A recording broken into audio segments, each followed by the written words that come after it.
இனிய தமிழ் நெஞ்சங்களுக்கு தமிழ் வணக்கம்.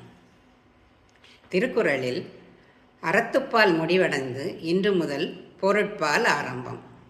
திருக்குறள் அதிகாரம் 39 இறைமாட்சி. குறள் 1.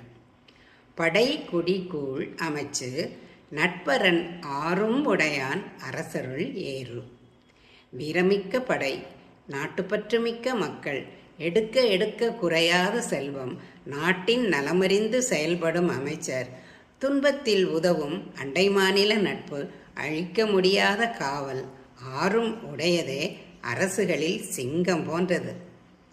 படை குடி கூழ் அமைச்சு நட்பரன் ஆறும் உடையான் அரசருள் ஏறு. He who possesses these 6 things, an army, people, wealth, ministers, friends and fortress, is a lion among kings. படை குடி கூழமைச்சு நட்பரனாரும் உடையான் அரசருள் ஏறு. நன்றி, வணக்கம்.